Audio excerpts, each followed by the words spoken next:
In the next 10 years, China can force the United States out of the Pacific Rim, or the bit that China thinks it wishes to dominate, and to reincorporate, either militarily or not, Taiwan. Because what it will say to the West, the rest of the world, is that if you put sanctions on us once we invade Taiwan, you will destroy your economies. You will destroy your living standards because we can survive because we are self-sufficient, where you are dependent on us. The former Conservative leader Ian Duncan Smith said last night that British policy to China was close to appeasement.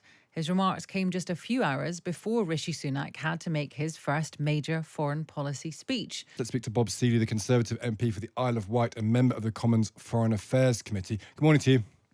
Good morning to your listeners. What did you make of the tone and tenor of that speech by Rishi Sunak? Is he trying to be all things to all people, or did you think that was striking the right line?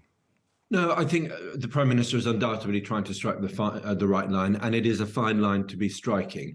However, I do have sympathy with what Ian says, and I do think we need to be robust but realistic. So it slightly depends what the Prime Minister's words mean, but I do think he's on the right lines. There are a couple of big global trends happening at the moment. Profoundly, power is flowing back to the East after 200 years of Western domination. How much power and how fast it flows is up to us to decide.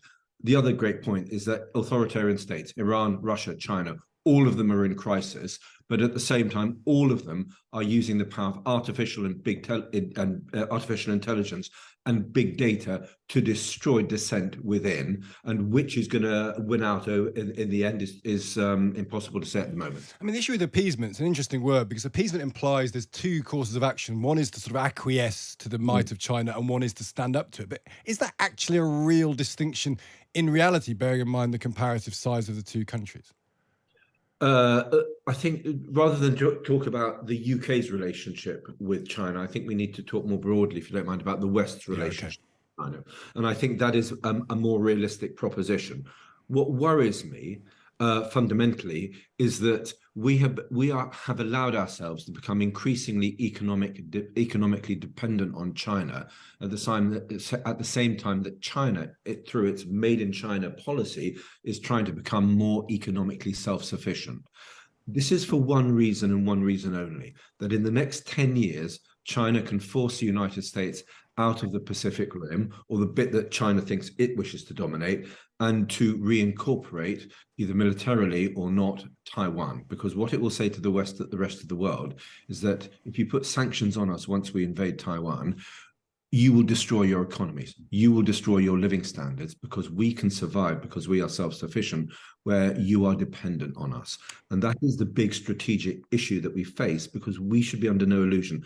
China uses trade for power in a way that we don't. And naively, we don't really quite understand either. And that's the problem when you want to talk about the West as a whole, but we are still a sovereign nation. We have to consider our own economy. We like cheap things in this country, and we don't make many things in this country. And even if we did make things, we want to pay people a living wage, so we can't make them that cheaply. So for almost our economy is founded on actually more imports than exports, and importing things made cheaply in other countries. That's just the reality, isn't it? And so I guess the question is, what follows from that? Do we start trying to put tariffs on Chinese goods? What action do we take?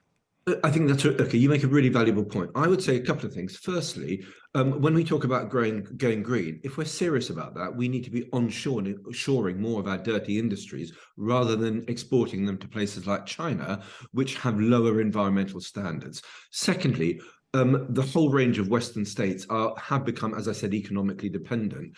But where there's a will, there's a way. And if we understand our economic dependency and try to find alternatives, then we can slowly, over a period of years, wean ourselves off China economically as we diversify supply lines to Taiwan, to Bangladesh, to Vietnam, to other states as well. So the idea that there is no alternative, that we are either economically dependent or not, I don't buy. But it certainly takes political will. And the first step to that is understanding that. So, for example, last year, when we were talking about the National Investment Security Bill, some of us said we need a definition of national security and we want an annual statement of economic dependency. Unfortunately, the government didn't agree it. I wish it had. So there are things that we can be doing.